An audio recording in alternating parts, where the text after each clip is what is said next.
red light is on, and I'm assuming we're back on the air.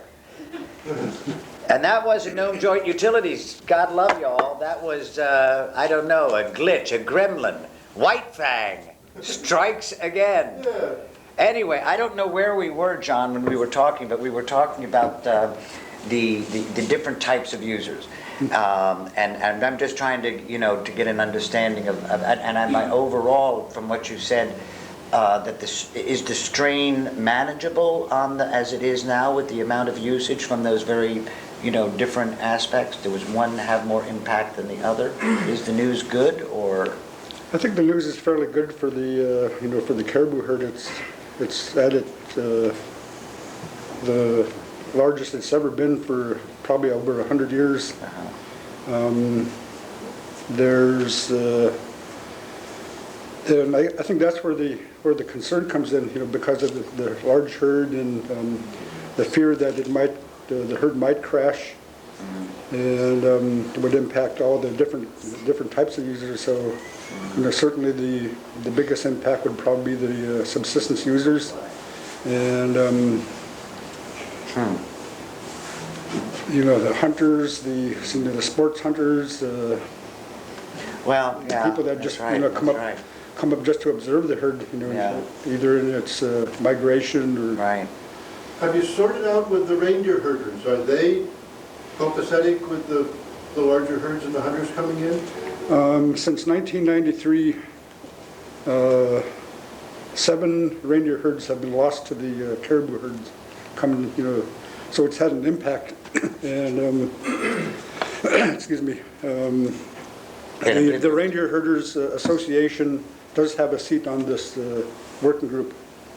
So they're they're airing their concerns, right, and working out. And the biology is that when the caribou and the reindeer, and they'll just get together, and the reindeer will eventually just be bred into the caribou herd. Once the caribou herd starts moving, there's seems like nothing that'll stop that herd. Right. And they'll go through an area, and the reindeer herd will just intermingle with the caribou, and then they're gone. The reindeer herder's lost his herd, and that's happened 7 times since 1993. So that seems like a lot. More reindeer butchering plants without reindeer herders. Yeah, yeah. And that's 7 since 1993. That's 7 years, roughly one a year. Roughly one a year. Roughly one a year. I think the latest, was Palmer Stagunik herd down there in Shaktoolik. Shaktoolik, yeah. They found a lot of the animals up there around the North Slope area. Oh, way. So they said that really, cover a lot of several thousand animals. Yes. And I think they found about 300 up there. So it's, some of his herd is probably scattered throughout the range of the caribou. Right at this point, there's somewhere around 200,000 animals that are wintering near Selawik. So that's where the main herd is, and the people here in Nome have been enjoying good hunts, just out of here, driving up last couple of years, yeah. Last couple of years. So the herd has ranged further west. They've ranged further to the Yukon River area. So, they're going into areas that they've never been there, for the past 100 years. Wow. It's amazing stuff. We've done, you just conceiving of 63,000 animals. When you see the few, I've driven to Council and you see a few caribou there. I remember well up in Barrow, the immense number of animals that you see, and then going over to Prudhoe. And it's a wonderful thing to see, and the, God willing, the whole sharing of this herd and the usage will be able to maintain. And your work is amazing. I wanted to kind of talk about something else, John, because I know you're in town with the caribou meeting, and that's great and wonderful stuff. But you're also in your own life getting involved more in tourism. Yes, last year I formed a tour company, and I plan to start doing business the first part of March, and I'm going to be concentrating on some of the Iditarod activities, and hopefully to get some people down there and show them a checkpoint, and show them areas, like years ago, they used to haul mail from Oh, you bet. from Anchorage up here to Nome, and there's still cabins littered along the trail there that they used to use, and I plan to integrate some of this into my tour. And in the summertime, I will have people coming in, and then we're going to be visiting a traditional fish camp up the river, and then a more recent fish camp, and an old Lend-Lease site, and the village of Elam. All right. So there'll be a number of things that I plan to feature on my tour. Well, being in the business myself, don't you know, I can't tell you how wonderful it is to have someone out in one of the villages being involved in it, because so often the clients that I most get, are not the folks that get on the Alaska tour bus, because they're coming to someone for a much more specialized tour, and very often they are higher end clients who can afford to do a nice side trip to Elam and really get to a village and see what it's like and meet somebody like you who's of it. It's a tremendous, and I wish you well with it. You certainly will have my support, and I'll be dropping your name and stuff. What's the name of your company? Rubens. Rubens. Cool. Where's that come from? My middle name, I've been named. My middle name was given to me by an old missionary that used to live in Elam. Yeah. And he left his impression down there in Elam. He's a well-respected older gentleman from Unalakleet, Reuben Punitchuk. Oh yes, certainly. You bet. Have you? We were talking earlier. I know you were in with Lana here at the visitor center, and she was being helpful. Giving you a lot of information. There's get that word out. And folks out there, if something is happening, you've got family coming to Nome, and you want something that they may have done my tour, God bless you, or you've had other things, and they're coming up another summer, a day trip. And what about overnights? Are you going to camp them up at the river, or planning just for days, or? Right now, I'm just planning for days, because there's an airline schedule that will accommodate the tour. They come in early in the morning, and then come back later in the afternoon to take them. Mainly out of here or out of Unalakleet? It'll be out of Nome. Out of Nome. Yes. Good. And who did you got Bering and Cape? Does Cape Smythe fly out? Cape Smythe is work. I met Victor Olson. He's really supporting. Yeah. A venture like this out in the village, because he gets any number of different calls, people calling up asking about village tours, and it's been at the back of his mind. So him and I, we've been working together, and trying to develop this so that it'll be an option that some of the tourists can. Well, I wish you very, very well with it, and certainly, I hope that you are, an encouragement to others out in the village who might have, an idea of going into something like this. So you and I talked briefly about it on the phone not so long ago, and boy, I sure have learned, the timing and the long haul. You have to be ready for that long haul. This tourism industry is potentially for our region, a nice adjunct to the rest of our local economies. Certainly here in Nome, and I think the same could probably be said of Elam. And as long as it's it's livable and viable within the village, and being of it, it's just fabulous. And God bless you. Thank you very much. Wish you the best with it. Welcome to the business. We'll have to get you down to AVA convention. What a crew that'll be, don't you know? John, it's wonderful talking to you. Well, I just want to thank you for offering me this opportunity to be on your show. And, well, my pleasure. Certainly with the work that the Western Alaska. What would be if to the public? What is you would just say the news is good and kind of let them know what the status of the. The news is pretty good about caribou, because they're found in areas that they haven't been seen for 100 years, and it's offering people a lot of opportunity to go out and get some of the good meat that they offer. They do, it's fine. What's the limit for caribous now? Caribou? I think it's 5 a day. It's better than salmon right now, isn't it? It is. And, That you is know, a- if That's a sad statement. I mean, I guess, you know, if people want more information, they could go down to the local Fish and Game office, talk to Phil Driver or, you know, John Cody, one of the guys down there, and they're more than willing to go, you know, offer all the more information that they might need before going out on a hunt or, you know, finding out the bag limits and the seasons. You know, we've got a pretty liberal season now, you know, probably Yeah. goes around from about July till May, you know. yeah. And And you said that reindeer herders have a... They have a seat on the working group. That's excellent. Well, gosh, I wish you all well with it, because not only that are they magnificent just for the whole thing, they're just gorgeous to look at. Yeah. They're a magnificent animal. You know, they really are. You know, they really are. I like them. I like reindeer too. Man, the caribou just are that style. You know, they're just beautiful. Beautiful. John, thanks again for coming by. Thank you It's been very much. my pleasure, and Happy New Year. Say hi to the folks in Elam. See it, I did a odd time, guy. We'll send them your way, and you send them our way. Didn't they? Come on over, cast.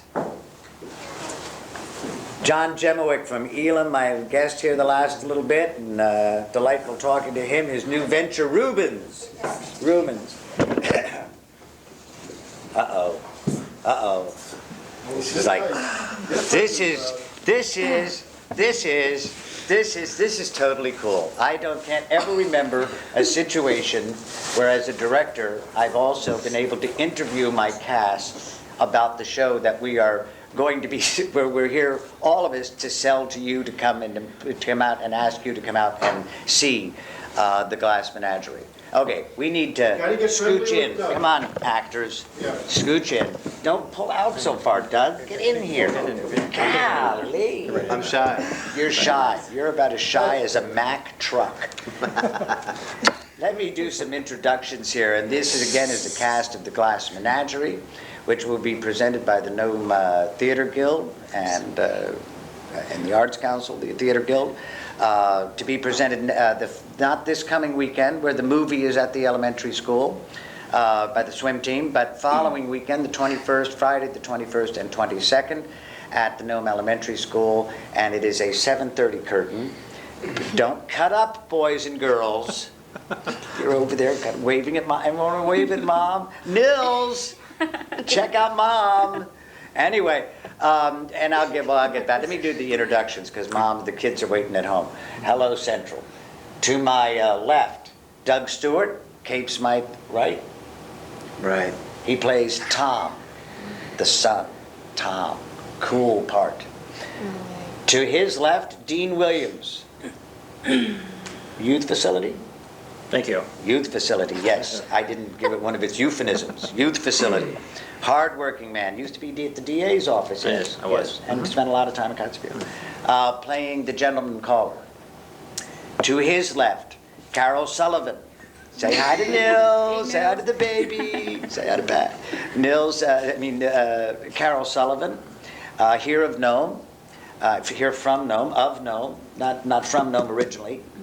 Imonic? Kotlik and Close. We'll come back and talk more. Playing Amanda, the mother.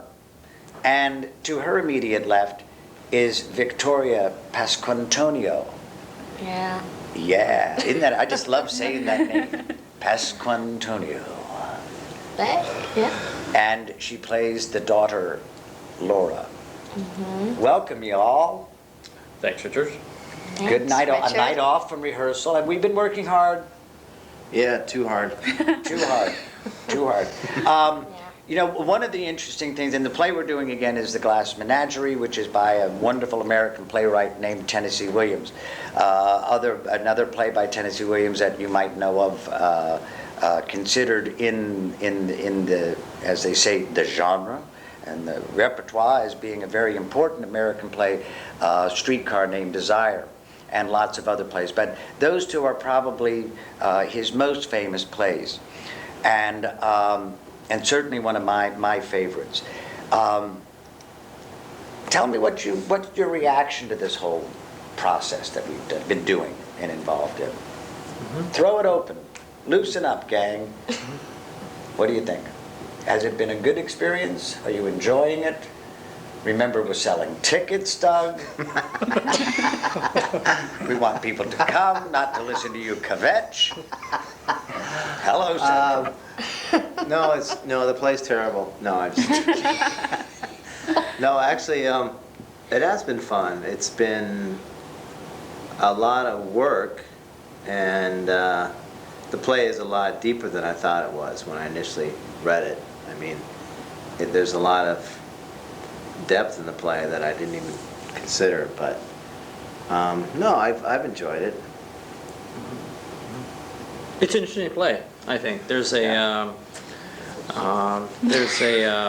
lot of aspects of the play that are, it's a different kind of play, I think, than Nome, than what probably we have done in the past and what maybe other people have seen in the past. It's an intense play, funny at moments, but very intense, and that kind of it's a different spin, and it's been interesting because of that. Carol, what are your... It's, like everyone has said, it's a lot of hard work. And as you said last night, right after the rehearsal, that there are moments where I do get into the character when I don't realize, because I've had to do a lot of study and in memorizing everything. And the part of Amanda is so huge that there were a couple of times that my husband told me to stop talking in that southern accent. And I would do so without realizing it, only because I've been mentally going through a lot of the memorization, what has to be said, in what way it should be said, how I should act as to what I'm saying. So there are times that I do it. You know, one of the aspects you bring up, and I want to go into it and remind me if I don't, is that it's an aspect of doing one of these projects that people at home maybe don't think about, which is the families of the people who are in these plays, because they take a tremendous amount of time. Now, I haven't forgotten you, Victoria, but I just wanted right here while Carol is we're talking with Carol, this memorization thing. You're right, Carol. This is a very large role. The Amanda is one, it's a tremendous amount of memorization for anybody. Memorization it becomes very difficult. It's a very difficult thing. I'm telling you this now that you have it. You go over it tonight. I know we're not going to rehearse tonight, but go over it every night. Sorry, Pat, just another couple of weeks. But hello, Central. And it's a vast amount of memorization. I was thinking about, students, when kids, my parents were students, they did a lot of memorization in elementary school. You probably, did you have to memorize the Declaration of the Preamble to the Constitution? I pledge allegiance to the flag. No, that one you have to know. That one you're born knowing, Doug. Yeah. And test them, yeah. I've got it. Okay, what were we talking about? I was talking about something serious and you buzz off in it. We were, hello, Central. Golly. Anyway, we were talking about, what were we talking about? The preamble. Oh, memorization. I hadn't really thought about that. But I remember, when I grew up, I grew up Catholic and we went to catechism and I had to memorize, this book. And it was memorized. It was right. And I have been very insistent with this show. So because of my reverence for Tennessee Williams, and I think he's one of the most brilliant writers that our country has, developed. So yeah, I've been a real stickler about it. And you guys have been, by and large, very good about it. No, all of you've been very good. But I didn't give you a chance, Victoria, to kind of comment. Laura. Yeah. Laura. Laura, that's me. Laura, that's me. The play, it's such a small cast that it allows for that intimacy. Yeah. You get to know your character really well, and you get to know other characters really well, which doesn't always happen in plays, and it rarely happens in musicals a lot of times. Yeah. Yeah. You've done a lot of musicals, haven't you? I don't know. I got good amount, yeah. Yeah? Yeah, I like plays better though. I mean, I hate to say it, I mean, I was typecast all my life, and typecasting in the professional world, sadly, right, is a yeah. thing. I mean, I went to Peter Pan, That's right. Hello Central, Oliver, Oliver, Puck. Oh, well, that's a play. but, is yeah. it, when we first read Menagerie, and you saw the role of Laura, I'll kind of give them a capsulized thing of it in a minute, but is the character where you thought it was going to be, A, and B, have you found particular challenges with this character? Yeah, There's not a lot of yeah. dialogue. She doesn't have a lot of... She doesn't. She's in practically every scene, and yet she rarely speaks. And which is, yeah, that is challenging. And then when she does speak, it's a lot of times one or two words. And then sometimes they're not words, there's sound of, I'd be a lousy director if I didn't point out that you just hit the kernel of Laura right on the head. When you said, well, she's there, she's in most of the scenes, but she doesn't have a lot to say. That's right, she's rather there, but not there. right. I'd never directed this play. I know the play extremely well, and I've shared this with you all along, that I've never directed it. And I'm finding values in this play that I didn't even know existed, and that's exciting, when you can find something that, well. But anyway, let's go back to the acting stuff. Cool, Doug. Tell me about, am I easy to work? Should I be easy to work with? No, not at all. Hey, dude, shoe fits, wear it. I'm Don't wearing hold it. What do you mean am I difficult? Am I? You're a madman. Wait, dude. No, I'm used to you though. I've worked with you for, I don't know, 3 or 4 different done a plays. number of shows. Yeah, but these guys, well, Dean's used to you. Carol had to go through kind of a breaking in period. But how do you feel about? Yeah. How do you feel about the play now? I mean, as far as it's still going pretty well, I think. Yeah, there's still a lot of Amanda that I have to break into because of the vast differences, not only with the way I am, but culturally Oh. as well. Carol, I'm sorry, go. And a lot of the way things are said, things are done, it's just it's something that I have to learn to actually be a part of this character, or to be in this character, for that matter. I remember when I cast you, and then you and I talked about it. Because I'll share you with something now I don't think I shared with you before, and I've only shared it with a couple of other people. About 1.5 years, 2 years ago, I saw you in The Sound of Hope. Did I see an Amanda there? No, I didn't. But did I see an actress there? Oh, yes, I did. And that is something, that is a quality that can transcend anything. What you're speaking about is the difficult, it's the work part of it. Because once you allow that thing to happen, it's a gift. I mean, it's like being a fine storyteller. It's creating focus, all of those things. But what you just said is so true, and it's been an incredible challenge. I mean, I've known that, all the way along, and that's why, but what I see today is the actress and the character coming together as it's supposed to happen, and it's way cool. When you fly. What did I say at rehearsal the other night, last night? One of the scenes, and I'm back over there, Florence Bush, God love her. Florence Bush, yay! And Paula. Florence Bush, and I look at Carol, and she's just zinging. I think it was in the argument scene, and you guys are going, and the sparks are flying, and I'm going, go girl, go! But it was wonderful. And that to see that, Dean, your performance in this, and I've seen you do Cable and South Pacific. I'm trying, and you've done a lot of chorus, big, in our big chorus shows, which God, sure want to do one this year, hopefully. I keep saying that the last several years we have.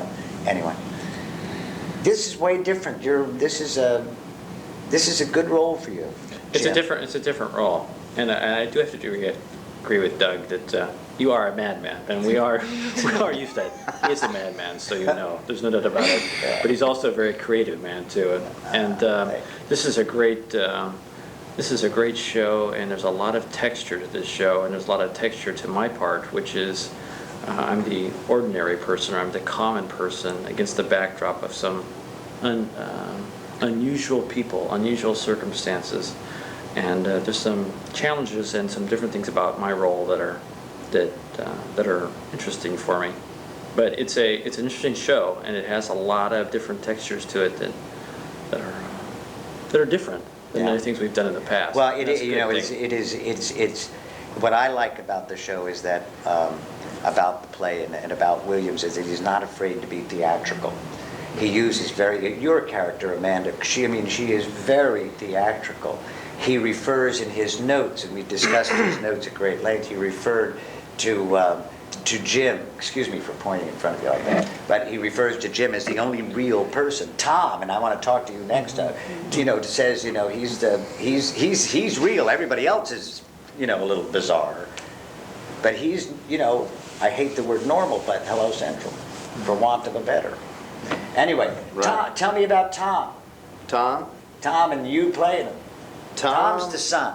Tom is the son, right? Tom is a dreamer. There's no doubt about that. And I can relate to that. It's he's also has a hard time with reality. I think he's very frustrated with the reality of his life, and he lives in a great deal of frustration. So I'm still trying to get in touch with that. I don't know if I'll get all together there, but I think Tom is, he's basically a poet who would rather visually see life than live it. Say that again. He would rather visually see life than live it. That's very deep. It's very deep.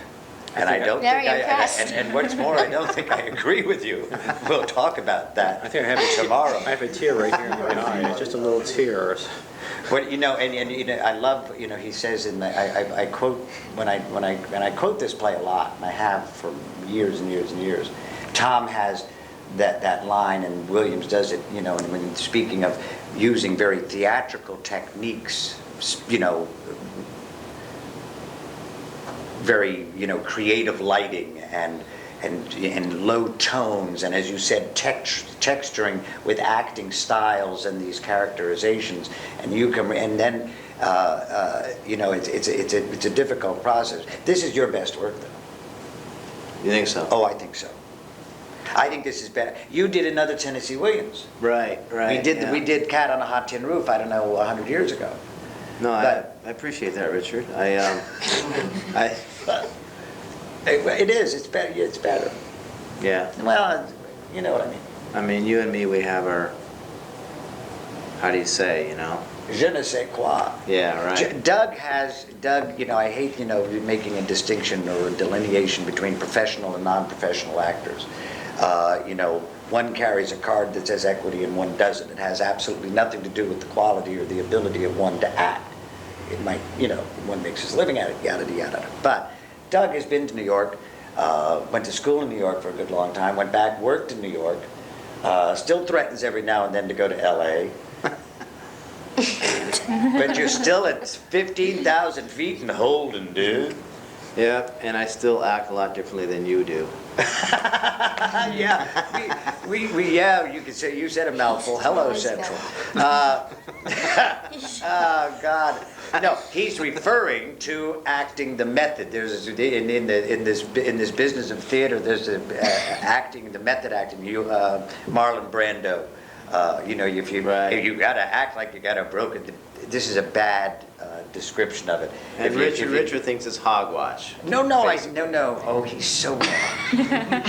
You couldn't be more wrong. I No. don't think it's hogwash at all. He thinks the method is I hogwash. think, I Yes, think you it's- do. I think oftentimes, hey, Doug, I think oftentimes it becomes a bit indulgent. Touche. I, on the other hand, you know, I mean, it's like the apples and oranges. When you see it as an audience, if anyone says, oh, that's the best technical acting I've ever seen, or that's the best method act, it's either acting or it isn't acting. You know, the audience buys it or they don't buy it. It's what, you know, it's the combination of all those things. But we do have this Richard's kind calling of... somebody else indulgent as an actor.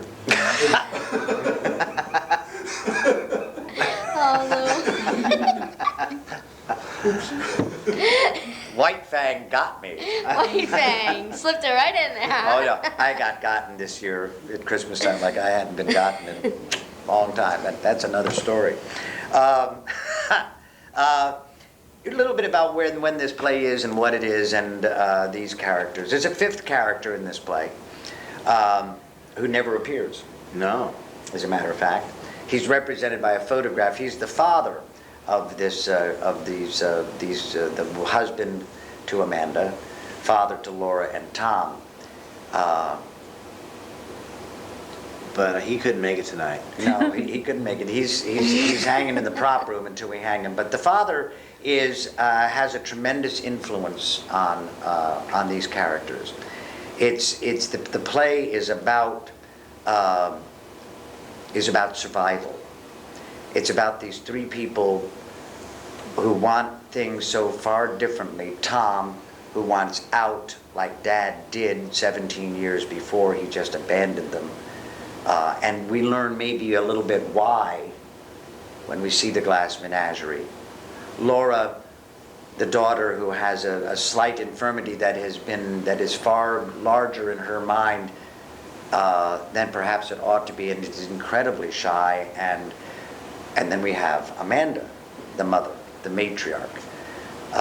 As in other Williams plays, Amanda is of the old South, of a South that maybe never really existed in her life, or maybe never existed anyway, but memories of lots of servants, memories of grand plantations, of lawn parties, of grandeur, and she's living in a hovel, a single mother bringing up two kids during the Depression in St. Louis. And yet in her mind, would it be fair to say that she's often still back in Belle Reve, Carol? She'd like very much to be. She would. Do you think now that we've been involved in this process of building this play for a long time now, what do you think it ever existed for Amanda, or is it? From what I can make of the script, what she says, she is hoping, wishing that it was a part of her life, and that she wants it so much to be a reality, not only to herself but to her children. But it's hard to say whether or not she did live in the South, or she had just read about it, or Yeah. has had dreams Yeah. or fantasies of living in that era.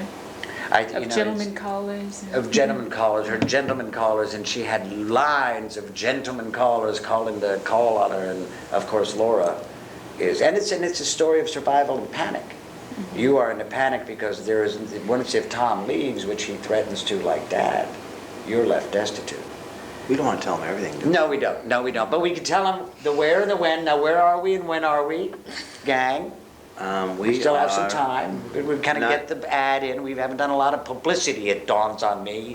Paula, our stage manager, God love her, her mother, sadly, is ill, and we hope that she's getting better, but we sure miss you, Paula. She was in Antarctica. I should probably mention, this is an interesting thing. We're talking a lot about the acting and all of that. It's just kind of a glimpse into, of a lot of what goes on during a rehearsal period. It's not me telling somebody how to act. It's working with words and actors and emotions, and it's a very interesting process, this creative thing. But we were originally scheduled to open in early December, and community theater is great because I really trust my actors. And Doug came to me. Tell me what you told me, Doug. Oh, put me on the spot. I'm the madman, right? We're going to open in 2 weeks. This is when we were going to open in the after the importance of being earnest. Good job, kids. This is after and it was a bit of a push. We were going to open like the second week in December, not in January. What did you tell me, Doug? I can't remember. You said, no, what you said was, you said, Richard, because there was a lot of memorization and the pressure was on and Christmas was coming up and I was being a madman because I don't like changing production dates because it bothers me. I don't know why. It's maybe something that hung over from New York. But hey, we did change the date and we postponed the opening and you guys were real honest about it and I really appreciate that. And I think we did it for a lot of reasons that were, for the best, and that brings us to where we are today, which is ready. Basically, we wanted the play to be good, and Instead of bad? and yeah, and I don't know. None of us were comfortable. We could, I don't know. Well, are we getting ready for No, opening now? it's going to be a good Yeah. show. I think so. It'll be Yeah. a good show. Yeah. We're ready. We're We're ready. ready. We're ready. Smile when you say that. Oh, okay, we're ready. Here we go. Doug, give me a little Pump it up. Pump it up. Give me What are the Doug, dates? What makes an actor, are you that torn between the two? You don't know whether to fly or you don't know whether to act or you like doing the both or? Oh, we're getting personal. I just thought it was curious. You don't have to answer if you don't want to. It's only 800 You ever homes heard in the term Nome. starving pilot? Starving pilot, put up bum. White bag strikes again. White bag, just keep him coming. Who needs Henny Youngman? Oh, just keep him I don't coming. know. I love to fly. I really do. I love to act too. It's nice doing both, I guess. But to be honest with you, I like to act better than flying. But there's a certain reality that I've been through the whole acting routine.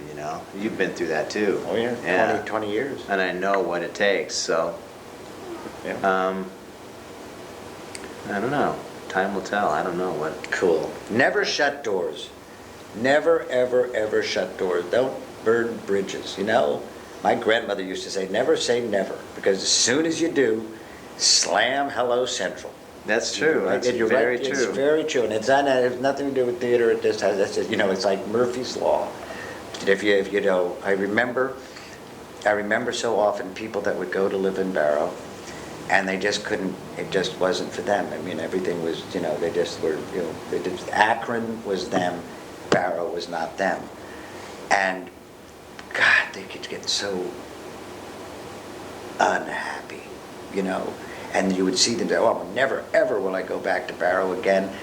4 years later, They're back. out, wait a minute, I thought you weren't ever coming back. Wow, Well, because, But you see Well, that. it was Akron.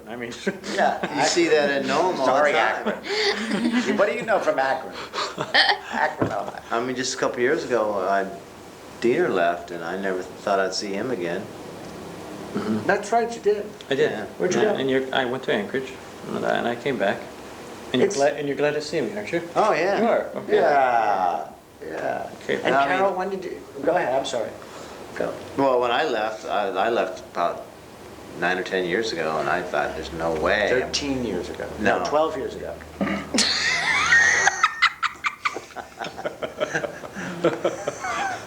You wouldn't audition for the Fantastics because Whatever. you were going to New York. Yeah. That's how I know. Okay, but it wasn't 13 years ago. I mean, 88. let's talk about how old you are. 55 next month. And showing every line of No, anyway, I thought I'd never be back here, but I think Nome has a way of pulling people back. Oh, yeah. Yeah. Yeah. I've got a Just- question for Carol on Cool. the Go ahead. project. You are a southern Eskimo, basically. You're Yupik in a Inupiat country. Do you feel anything similar to being south, torn, trying to relive the old ways in a culture that's moving away from it? During the rehearsal, no, during the auditions, Richard did ask a question, and we sort of touched on that to where, I grew up in a log cabin that my father built, of which I was born in. Grew up using kerosene lamps. My father there weren't any snow machines at the time. He had a dog team, in which he did a lot of his chores, his trapping and everything. And having to grow up feeling torn between the old way of living and the new way of living was something I've had to fight with. It's a lot, what a lot of people, the Eskimos have to, I feel it's a battle. It is a personal battle. You're not sure which world you belong in. Should you stay with your culture, your language, your way of living, or rather, should you pursue a degree, a career, and which will tear you away from your cultural upbringing. And how do you treat your kids as a mother? Because you're playing mother in this role. What do you wish for them? I am wishing. In the play. I'm not the children in my play. Excellent questions. I'm, in a way, hoping that my daughter someday is married and that my son. And it ain't gonna happen. Well, I'd like them to see. Well, for Amanda, I guess she would like to see that. She's given them a sense, in a lot of ways, the old Southern way, and she's kind of hoping that they at least carry a little bit of it with them. Does that carry over now? And can you see that in yourself? In my own life? Yeah. Yeah. And there are a lot of times I'm not sure if I should have brought them up in the village, but now that I'm comfortable in living with the modern conveniences, I'd much rather have that. And it's, for the most part, makes life easier. I don't know what else to say.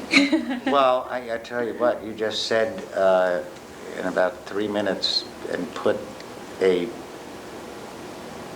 it's hard for not being around it, but not being of it, to understand the pulls. And thanks for asking that question, Lou, because it really, you put it so well, and I didn't really, that whole, from a director's standpoint of using what you know and apply it to that character, it really, there is a real kind of an analogy there, and it's, I remember you and I discussed, at one point in another, when you auditioned for another show, and we kind of touched on these subjects in a different way, And I'm listening to and I don't remember, it was Tuna, I think, wasn't it, Greater Tuna, that you auditioned for? And what you just said, put into words, I understand a lot more now. Thank you. That was cool. How does Nils feel about all of this? I have to admit, Nils is your, how old? 8. 8-year-old, totally cool Pokemon kid who was also in acting for kids in The Grinch. So what does he think? He was excited at one point that his mom is an actor and he's an actor too. Cool. I don't think my husband was very pleased to hear that. Well, this is where I said I wanted to go visit this area about it's easy for me because I have no family. You're single. Yeah. Thanks for reminding us, Richard. Maybe he's advertising, you never know. Whatever. Hello. I didn't say, I said, wait a minute, Lou. I said single status, not availability. Hello, Central. I know, There's a we're difference. just kidding. Okay? Kidding, we're Next. kidding. Yeah. It's like, you're available, you're available. But I you're mean, I available. have a home. So Carol, I mean, you have your daughter that you see a lot. Sure, sure. And I mean, it's, you know, with your situation, it's a little less the strain, but when you're, you know, you've got how old is your baby? I have an 8-year-old son, Nils, that we talked about. I have a daughter that just turned 3 on the 3rd of this month. Right. And I have a little baby that's 8 months old. And we've been rehearsing, she was 6 months. Go girl. Go girl. Oh, that's wonderful. Now, and Pat, and bless Pat's a pilot, Yeah, right? Pat is, he flies for Grant For Grant. advertisement. Good. Hey, this is your opportunity. 443. You're absolutely, go for it. And he's been, you know, it takes a lot of patience. I mean, like I said, it's a huge role. Yeah, It's demanded a lot of your time, it has. a lot of your time. Thanks again, Pat, and baby, and young lady, what's your, Amanda? No, Jessica. Jessica. Jessica and Nils. I saw, Nils was in Pokemon Club today. They had a good time. They had a good time. I've been speaking with Victoria Pasquantonio. I've been speaking with Carol Sullivan, Dean Williams, and Doug Stewart, the cast from the Glass Menagerie. Once again, we'll be coming to you, produced by the Nome Theater Guild at the elementary school, 7:30 curtain, Friday and Saturday, the 21st and 22nd of January, to be repeated the following weekend, January, 28th and 29th, Friday and Saturday. The admission price is $8, adults 4 or 5 students, and I can't remember if there's a family, I think we have a $20 family. They're the Arts Council prices that we've been charging for things for years and years and years. Going on to some other things, and that don't miss it, and not because we're all in it, we worked so hard, and these folks have worked very, very hard, because I think it's a good play, I think it's a wonderful production, because seeing your neighbors out there is a real thrill, and it's a wonderful play. I want to be very frank with you, this is not appropriate for small kids. It's adult theater.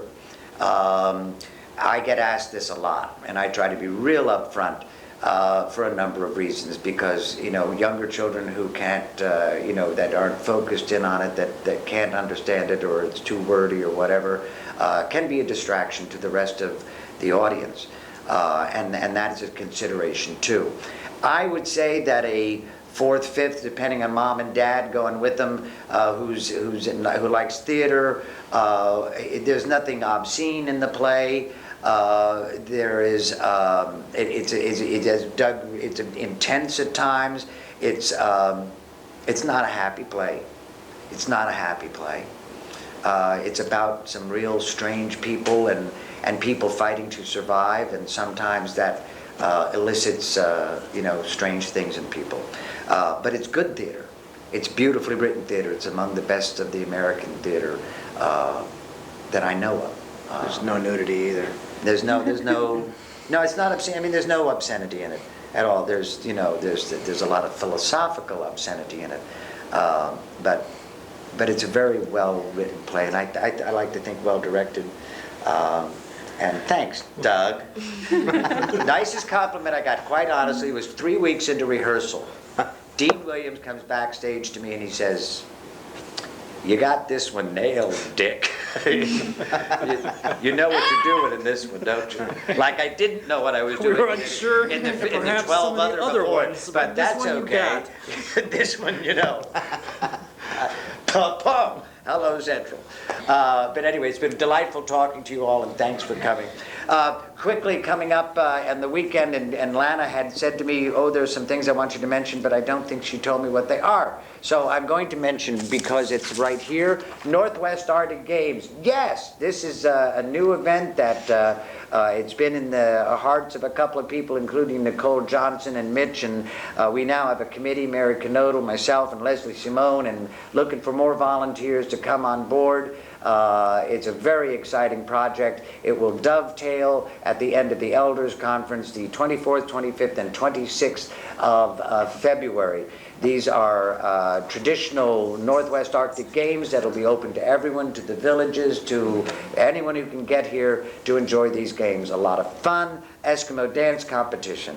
I don't know whether you saw them here recently in concert. It was a real surprise. Bamua was in town out of Anchorage/Bethel.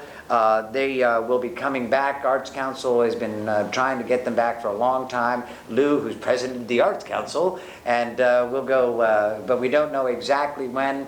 But Bamua will be back, and thank you on behalf of Bamua for your support at this recent concert. With only less than 12 hours notice of getting the word out, we ended up with about 175 people there, and it was a wonderful concert. If you get a chance to see Bamua, we have an idea, so more about that later. But it was great.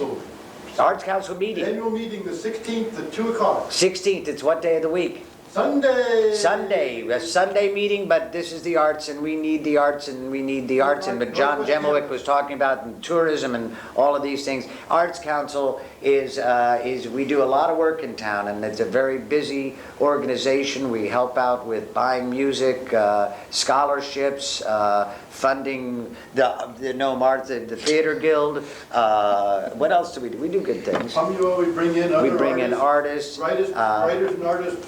Right. We, for a long time, brought in Seamus. Seamus has got his own entree into town. I saw on the scanner, Seamus is coming to town. Yes, don't miss Seamus Kennedy. He's 2 wonderful. shows. Allowed us, Arts Council people, to spend money on some more things. Talking about a pioneer's involvement. We don't know about that yet. Oops, I may have let something out of the bag. Let's see, coming up this coming week, education potluck, Monday at the elementary school. Call 5299 for more details. It's on the scanner. A wonderful opportunity to continue the work and discussion that was so wonderful at the St. Joe's Church, the town meeting about education. Bring a dish, bring yourselves, bring your willingness to get involved. I believe it's 6 o'clock. I don't have it in front of me. So we're almost out of time. Again, thank you, guests.